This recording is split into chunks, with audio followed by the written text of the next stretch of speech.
Les damos la bienvenida a la segunda Feria del Libro Originario, organizada por el Centro de Pueblos Originarios de la Biblioteca Nacional y la Dirección de Cultura y la Dirección de Investigaciones.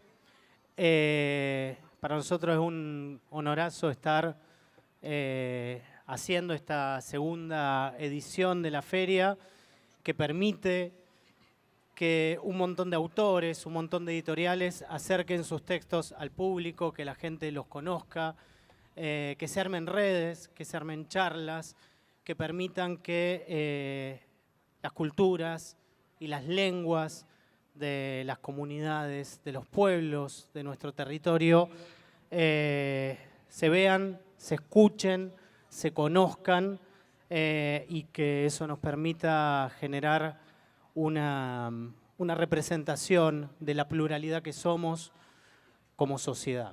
Así que para nosotros es un orgullo estar armando esta feria que se enmarca en la muestra La Palabra Indígena, que es una muestra que inauguramos en agosto de este año y que va a estar en el tercer piso de la Biblioteca Nacional hasta diciembre, donde muchos de estos libros están exhibidos, están presentados. Después vamos a dar una charla acerca de la feria, de la muestra, perdón, acerca del catálogo y acerca de lo que nos convoca, que son las culturas indígenas. Y lo que vamos a hacer ahora como primera actividad es presentar el libro. Mi aymara no va a ser el mejor, voy a intentar decirlo. Jisca Nairanaka, Gistaña, Cerrar los Ojitos, que es el nuevo libro que presenta Marcelo Quispe, autor titiritero, docente, músico, polifacético, quechua guaraní. Y este libro, editado por Mburucuyá Ediciones, que es un libro para primeras infancias, en una edición bilingüe en castellano y en aymara.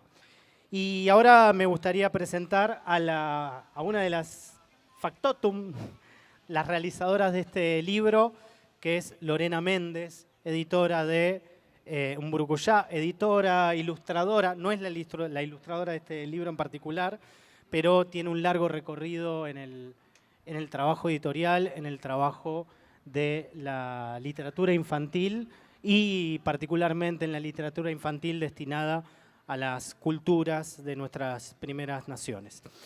¿Cómo estás, Lorena? ¿Bien? Bien, buenas tardes. Bueno, primero que nada agradecer a la Biblioteca Nacional por habernos invitado. Estoy más que nada acompañando acá a una gran figura, una gran persona que es Marcelo y bueno, obviamente un gran poeta, artista integral. La editorial Mburucuyá es una editorial de Rosario, hacemos libros ilustrados infantiles. Este libro que se llama Cerrar los Ojitos en castellano, y bueno, después lo dirán en aymara quienes saben decirlo. Es el primero de una colección de otros libros que vendrán de la colección Arroyo. El próximo, si todo acompaña, quizás lo podamos sacar en diciembre, que será traducido al quechua. El interés de la editorial es que justamente haya pluralidad de voces, también un acercamiento a la naturaleza, al cuidado de la naturaleza desde los distintos lugares. Me parece que los pueblos originarios, las naciones, son custodios que muchas veces, bueno, quedan muy en el frente de batalla, digamos, con esa gran tarea. También me interesa que las infancias puedan tener o acercar a las infancias justamente la pluralidad de voces, de formas de expresarse, bueno, las distintas cosmogonías de los pueblos nativos. Así que bueno, muchas gracias a Rafael también por su trabajo, su gran trabajo en este libro. Así que bueno, les doy la palabra a quienes saben y son los protagonistas. Presento también a Rafael. Un aplauso, por favor. Bueno, a Marcelo, que lo nombré maestro, poeta, titiritero de origen quechua guaraní. Entre sus libros se encuentran Mainumbí, La cajita luna, Soncoy multicolor, Niña luna, un poemario trilingüe Bichividas, El despertar yaguareté, además de producciones en Pacapaca y demás. Y Rafael Apaza Vargas, traductor de la lengua aymara, docente de la lengua aymara. Entiendo que es un trabajo un poco coral, en cruce la autoría en este libro. Y nada, quería que nos cuenten un poco de qué trata Cerrar los ojitos y cómo fue este trabajo que realizaron.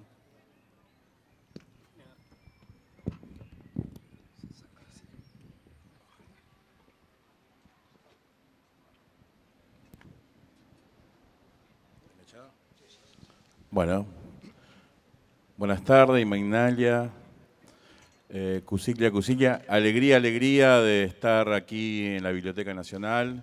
Nos parece importante que los hermanos, las hermanas estemos en este espacio, ocupándolos, que los hermanos y hermanas de distintas naciones, distintas comunidades, estén participando en distintos ámbitos de la cultura, en distintas instituciones, que se abran las puertas a las comunidades.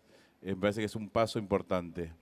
Venimos resistiendo hace muchos siglos, pero aparte de la resistencia, que lo tenemos en la palabra, en nuestra cultura, tenemos que también dar primeros pasos de actividades, de propuestas que tengan que ver con nuestra mirada, nuestras cosmovisiones, nuestras cosmovivencias. Hace mucho tiempo ya que me dedico a la escritura. Mi familia, mis abuelos, mis abuelas han sido analfabetos, semianalfabetos, pero han sido grandes oradores de la cultura.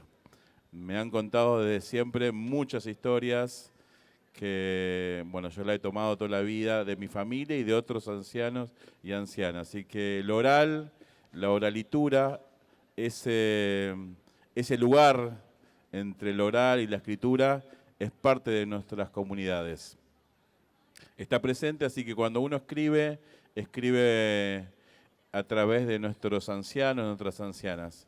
No es propio nuestra escritura, tiene que ver con un colectivo, con una historia, con una memoria colectiva que ha sido transitada desde la oralidad. Y que, bueno, a partir de mucho tiempo, algunos hermanos se han puesto a escribir, y eso es importante, esa sistematización de nuestra cultura en la escritura. Venimos trabajando con la editorial Umburucuyá y con otras editoriales distintas historias. Bueno, son poemarios, también hay cuentos, hay novelas. Y la idea que venimos trabajando con Rafael, que es de la cultura de la nación aymara, es poder trabajar con distintos hermanos. Estoy trabajando también con el hermano de otomí, de la lengua otomí en México. Prontamente estamos sacando un libro.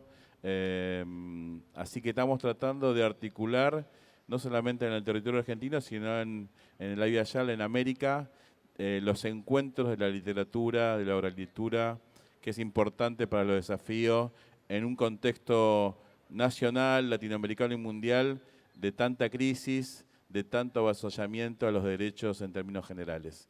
En ese contexto escribimos y resistimos. Bueno, y este libro es un libro pensado para las infancias. Vengo escribiendo varios libros para las infancias. Esta es la historia de un pumita, de un puma que no se quiere dormir. De eso habla este poemario que hemos trabajado, nos hemos encontrado con Rafael y le ha puesto la hermosa lengua aymara a estos versos. Así que para introducir y para que Rafael diga algo, un poquito esa es la introducción de este nuevo libro. Kamisa Gilata Cuyaca, acá Pachana, Pachacuti, Sata, Camarcana, Hacha, Buenos Aires, Sutinim, Ma Arumtawi, Sapa, Mainitaki. Ucamapan. ¿Cómo estás, hermano, hermana, en este tiempo llamado Pachacuti, en esta gran ciudad llamada Buenos Aires? Que sea un buen día. Un saludo a cada uno de ustedes. Bueno, hermano, contanos un poquito cómo venís trabajando acá, qué venís haciendo. Sí, soy miembro del Espacio La Huaca, del Parque Avellaneda y también de la comunidad Sariri Argentina. Y el idioma aymara, Colla aymara, es pues tan interesante y que estamos en este tiempo de Pachacuti donde aparecen los idiomas originarios, su revitalización y su difusión, en fin. Escarbar las raíces para encontrar palabras que estaban por ahí desparramadas y las estamos encontrando y armando, de eso se trata. Y pues es una pasión, porque el aymara es como que estaba escondido. Yo creo que hay mucho para hablar sobre el idioma. Y bueno, en estas circunstancias actuales nos encontramos en el Malón de la Paz el año pasado en la Plaza Lavalle. Recuerdo muy bien acá con el hermano Marcelo Quispe. Digo hermano, quiero aclarar también algo, que todos somos hermanos porque nos consideramos, de acuerdo a la cosmovisión Colla, aymara, somos hijos de la Madre Tierra y del Padre Cosmos. Por tanto, todos los seres vivos, plantas, animales, seres humanos, somos hermanos. Así que bueno. Bueno, sí, nos encontramos como nos encontramos con otros hermanos que estamos dando distintas luchas en distintos territorios. La urbanidad nos ha encontrado en este caso. Yo quería contarles, por ejemplo, mi abuelo es de Chuquisaca, nació en Chuquisaca y tuvo que emigrar hacia Jujuy. Y su forma de defender a la familia fue no transmitir el quechua. Le daba vergüenza, miedo, todo eso mezclado. Mi padre un poco hablaba el quechua, pero lo fue perdiendo. Así que en nuestra familia, tanto el quechua como el aba guaraní, que es propio de la zona de Yunga de Jujuy, es parte también de una resistencia y una recuperación de las lenguas que se fueron perdiendo por distintos motivos. A veces la vergüenza, a veces el miedo, a veces la represalia que había en las instituciones educativas, instituciones del Estado, ha generado que haya un repliegue y que parte de la lengua se fuera perdiendo en alguna familia y que algunas lenguas se fueran perdiendo en el continente. Ante ese avasallamiento institucional del Estado, digo, no nos queda otra que construir. En tiempos tan terribles como los que nos toca vivir ahora, es necesario organizarnos, recuperar identidad. Tenemos profundas raíces. Hay un viejo dicho muy conocido que dice que arrancaron nuestros frutos, rompieron nuestras ramas, quemaron nuestro tronco, pero no pudieron matar nuestras raíces. Estas raíces están fuertes y están nuevamente floreciendo, dando nuevos brotes, así que somos parte de una nueva generación de escritores que escribe. Así que eso parece que es alentador, y encontrarse con otros hermanos, con otras lenguas y participar. Sí, quería acotar, Marcelo Quispe, imagínense, es un apellido tan propio de la región aymara, milenaria diríamos, Colla, pero después me gustaría explicar esta diferencia entre lo Colla y lo aymara específicamente. Mi abuelo se llama, mi abuelo paterno, Félix Apaza Quispe. Bueno, así que tenemos algún parentesco lejano.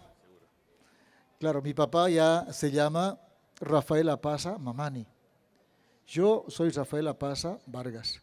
Aunque el documento lo diga solamente Rafael Apaza, pero nosotros culturalmente mencionamos el apellido de la madre, porque es una manera de honrarla, porque somos hijos de padre y de madre. El documento es otra cosa, pero nosotros somos hijos de mamá y de papá. ¿Cuánta honra le debemos a la mamá? Y quizá en el documento no figura. Bueno, eso es otra cuestión, pero nosotros debemos mencionarlos. Quería preguntarte, Marcelo, cómo vos hace bastante que estás trabajando con la literatura infantil. ¿Cómo es ese trabajo? ¿Cómo te conectaste? ¿Cómo empezaste a trabajar? Creo que es central que los chicos se conecten en la construcción de esas identidades. Tenés otro libro aparte que es Niña Luna, también editado por Mburucuyá. ¿Cómo fue tu contacto, tu llegada a la literatura infantil? Sí, bueno, yo soy maestro de grado, así que tengo una tarea laboral permanente con las infancias. Mis primeros trabajos han sido rurales en Salta, con el mundo indígena campesino. A veces la identidad campesina es más fuerte que la indígena, a veces no. Pero bueno, he trabajado en Salta o en escuelas rurales, donde las palabras, el contexto, la naturaleza está presente permanentemente. Así que fue un poco observar lo que pasa con nuestras infancias, nuestras adolescencias, y a partir de esa observación que es tan de los pueblos originarios, observar, a veces no hablar tanto y observar, y eso es un pie importante para la escritura. Y después compartir lo que uno escribe sin subestimar las infancias, tratando con mucho respeto lo que tienen para dar. Digo, muchas de las cosas que escribo tienen que ver con esta escucha de las infancias, con esta pregunta que hacemos a las infancias, y después, bueno, van saliendo estas construcciones poéticas. Y antes de ser libro, fueron poemas que los estuve trabajando, compartiendo. Antes de llegar a ser un libro, fueron poemas que estuvieron circulando, trabajando con distintas infancias en Salta, en Rosario con las comunidades COM, acá en Buenos Aires con distintas comunidades. Bueno, es un ida y vuelta, abre muchas puertas la poesía, así que uno va, viene, se repregunta y después escribe. A veces uno quiere estar corrigiendo y bueno, lo edita, si no estaría corrigiendo permanentemente. Ahí no solamente pienso en el caso de Niña Luna, que no solamente hay una búsqueda de poner en juego las culturas, las cosmovisiones, las cosmovivencias, sino que también hay otras discusiones que se ponen en juego. Hay muchos personajes de tus otros textos que son mujeres, que quizás no es lo más común, sobre todo en el imaginario de héroes, de protagonistas de las aventuras, cómo es esa búsqueda y cómo dialoga también esa búsqueda con lo indígena y con las lenguas y con las cosmovisiones. Sí, acá siempre con el hermano hablamos de Bartolina Sisa, ¿no? Hablamos permanentemente, hablamos de Micaela Bastidas, hablamos de las mujeres indígenas que han tenido un rol protagónico en distintas etapas de la historia. Bueno, yo converso un poco con las infancias y varios de los libros que tengo publicados, una niña es parte de esa voz que dice algo rebelde, que se resiste, que se encuentra con otros, con otras, que defiende la naturaleza, que tiene un legado para transmitir de sus padres, sus abuelos. Así que la figura de la mujer y de la niña están muy presentes en mi poética y que tiene que ver con lo colectivo y con la reivindicación de algunos personajes importantes para nuestras culturas. Bueno, es interesante el libro, digo, la inspiración de Marcelo sobre todo, ¿no? Viendo en este caso Cerrar los ojitos, o la otra que es Niña Luna, ¿no? Muy lindo. Y bueno, eso nos retrotrae también a lo que es nuestra propia cosmovisión, ¿no? Es muy profundo ese sentido poético que tiene y que inspira también, y que llama, o mejor dicho, desafía a una, yo no diría traducción, sino interpretación, ¿no? Entonces, es interesante. En mi caso, yo soy autodidacta, más o menos desde el año 2008, por ahí, empecé como a armar, ¿no? Ciertas cosas del idioma, porque no tenemos, pues, el idioma, en este caso, el aymara, es muy reciente. Si viéramos la historia, pues recién en el año 1985 se elabora, se consensúa, se aprueba, diríamos también, o se oficializa tal vez el alfabeto único de la lengua aymara. Es a partir de ahí que recién se empieza a usar y difundir sobre todo. Anteriores escritos a esta fecha, pues lo han escrito como pudieron, ¿no? Entonces ahora sí tenemos un alfabeto único en el cual nos manejamos y esto cuesta un poquito encontrar porque para entender el idioma, o mejor dicho la lengua aymara, pues hay que tener conocimiento de lo que es la gramática española. Entonces hay varias características propias del aymara que no los tiene el castellano, ¿no? Entonces es ahí donde he profundizado un poco más. En cuanto a la fonética, bueno, la aprendí de mis padres, porque debemos comprender que nuestras lenguas originarias fueron prohibidas, netamente, y drásticamente sancionadas, ¿no? Sobre todo en esa región andina, ¿no? Porque donde estaba mucho más la presencia de los españoles, ¿no? Entonces creo que estamos en este tiempo llamado Pachacuti, vuelvo a decir, porque es un tiempo donde aparece esto, es un tiempo de cambio, es un tiempo de resurgimiento de los pueblos originarios, es un tiempo de cambio de conciencia. En fin, hay mucho para hablar sobre este tema. Les quería preguntar, en ese caso a los dos, o sea, los dos lo que cuentan es precisamente ser de una generación que no tuvo ese trasvasamiento de la lengua o que la fue encontrando o armando en retazos de la familia, pero muy atravesada por la vergüenza, por el acallamiento. ¿Cómo ven en la actualidad, principalmente vos, Rafael, que enseñás, si hay un mayor acercamiento, un mayor interés y hay una mayor conexión con esas lenguas y con esas culturas? Si bien sobrevivió oralmente, ¿no? Pero entrar a la escritura, pues, es tan complicado. Pero menos mal que existe la escritura, porque podemos a través de ella transmitir, recuperar, revitalizarla, elaborar quizás todo una forma de enseñanza también, ¿no? Pero bueno, en eso estamos.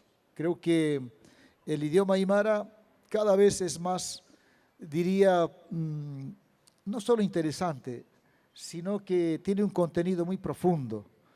Y bueno, hay mucho para hablar sobre este idioma, pero no sé, a mí muchos han escrito, han investigado, sobre todo desde que han llegado los primeros españoles y se han introducido. Tenemos como un antecedente muy importante el diccionario del año 1612, más de 400 años, ¿no? Entonces todavía está ese diccionario y se puede adquirir. Y es interesante, casi un 90% de sus palabras registradas todavía son vigentes. Otras, claro, están en desuso. Y así, a lo largo del tiempo, pues siempre fueron los que han escrito los criollos, porque tenían acceso a la escritura. Y los nuestros, los aymaras, los collas, no. Pero recién aparece, tenemos otra fuente también, otro antecedente, en el año 2004 aparece un primer diccionario hecho por un lingüista aymara, netamente. Me refiero a Félix Laime Pairumani. Y es el que tiene más diversidad de palabras inclusive, y es de una región considerada como, podríamos decir, recomendable para el idioma, porque no nos olvidemos que a medida que va el espacio físico, hay otros, podríamos decir, regionalismos también, ¿no? Palabras propias de los lugares. ¿Crees que vas a decir algo? No, quería simplemente recordar que nos conocemos con el hermano Rafael y hace unos años ya falleció Felipe Quispe, falleció hace 2 años ya, Felipe ¿no? Quispe Huanca, llamado el Malcu, El Malcu. un sobrenombre que, figura o denota, mejor dicho, una autoridad. En este caso, no comunitaria, porque en la comunidad sí existe este título, pero sin embargo él en la política, ¿no? Es un seudónimo, digamos así, un sobrenombre. Malcu siempre hace referencia también a nuestro cóndor. Sí, estuve un poco pensando la traducción, la interpretación al aymara. Tuve la posibilidad de estar con Felipe Quispe, viajar con él, conocer las comunidades alrededor del lago Titicaca, ver la experiencia comunitaria durante un tiempo.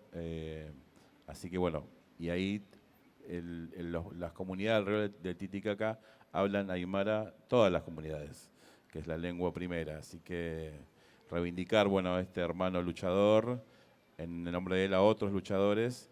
Y bueno, me parecía interesante poder, este libro para las infancias, que tuviera la voz aymara y que pudiera llegar a las escuelas no indígenas, también a los mundos indígenas, pero que llegue a otros lugares, que me parece importante la difusión, la visualización, el debate con el mundo no indígena. Sí, imagino que la idea del libro bilingüe no solamente es que las propias personas de las comunidades se identifiquen, sino también que los que no son de las comunidades empiecen a escuchar, a reconocer esos otros sonidos, esas otras lenguas que forman parte intrínseca de nuestra sociedad, aunque no las escuchemos, aunque no las veamos.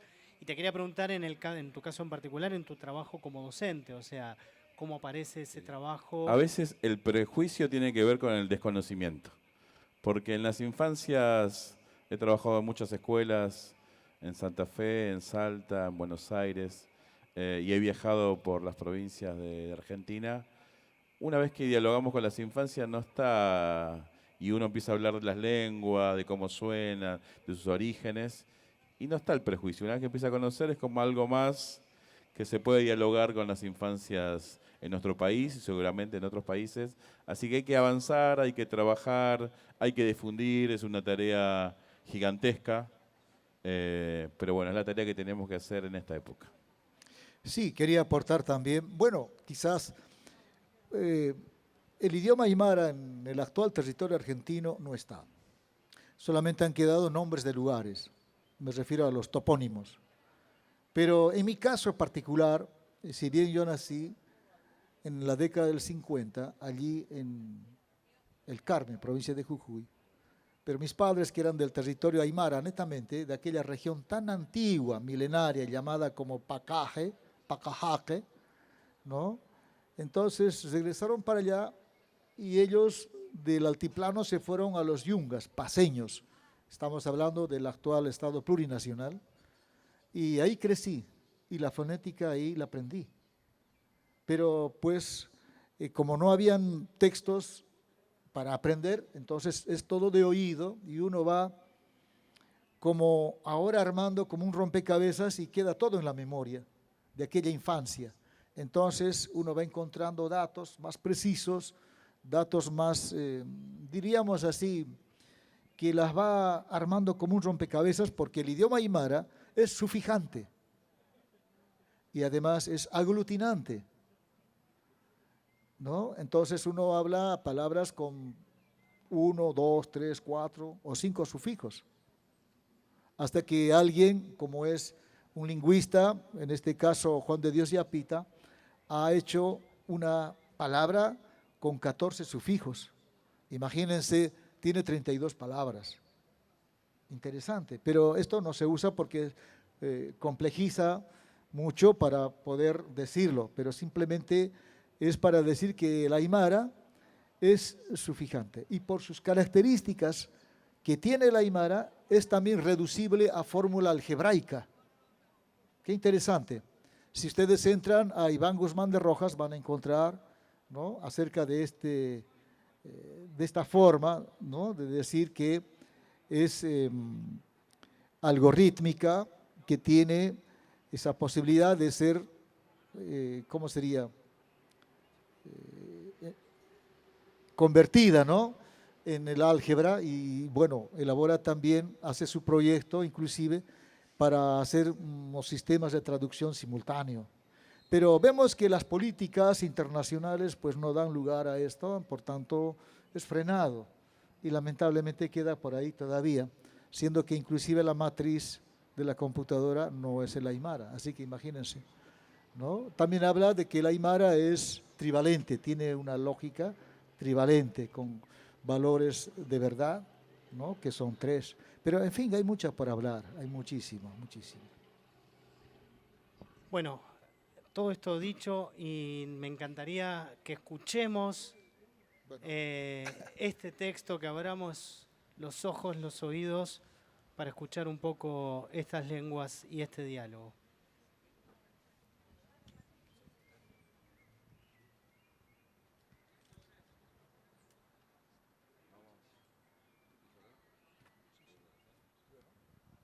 Bueno, vamos a compartir este poemario. Es la historia de un pequeño puma. Es tiempo de cerrar los ojitos, ya bájate de los cerros. Hay que descansar, cuidado que vienen los perros. Hiskanairana kamaja, histan pacha hewa, kayunakat sarakanima, samara ñawa, anuna caja, jutaskiwa, ukataraki.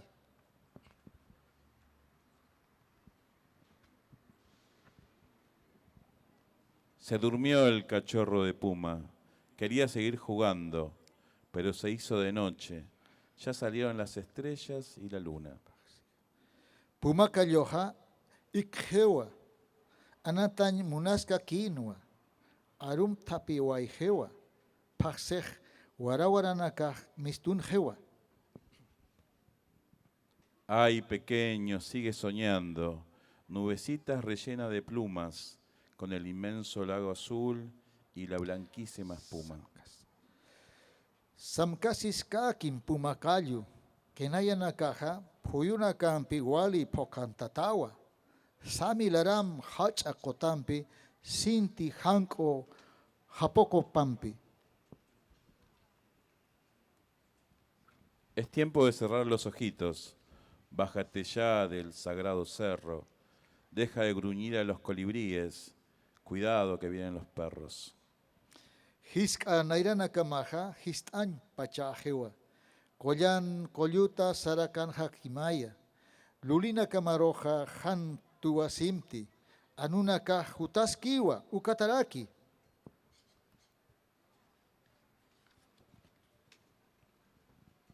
Se durmió el cachorro de puma. Quería atrapar al gran cóndor, pero es imposible. Ya salieron las estrellas y la luna. Puma kayoh ikhewa, hacha kunturiroh katuñ munana, inamaya kiuyanti, paksej warawaranakaj mistun hewa. Ay, pequeño, sigue soñando. Nubecitas rellenas de plumas, con el inmenso lago azul y la blanquísima espuma. Samkasis kakim, pumakayu, kenayanakaj puyuna campi wali pokantatawa, sami laram hachakotampi, sinti hanko japokopampi. Muchas gracias. Añay. Las ilustraciones son de Nana González, que es una ilustradora que no ha venido, pero bueno, esa es parte de este poemario ilustrado. Muchísimas gracias, Marcelo, muchísimas gracias, Rafael, muchísimas gracias, Lorena, por traernos estas historias. Me quedé pensando en, está el puma, está el cóndor, el colibrí. ¿Quiénes eran los perros? Me llamó la atención. Pero bueno, muchísimas gracias por estar, por escucharnos. Ahora en un rato vamos a seguir con las actividades. Cerrar los ojitos lo encuentran en el stand de Mburucuyá, que es el stand número 8. Y bueno, ahora en un ratito seguimos. Disfruten de la feria, de la jornada y de esta hermosa actividad. Muchas gracias. Muchas gracias por la escucha.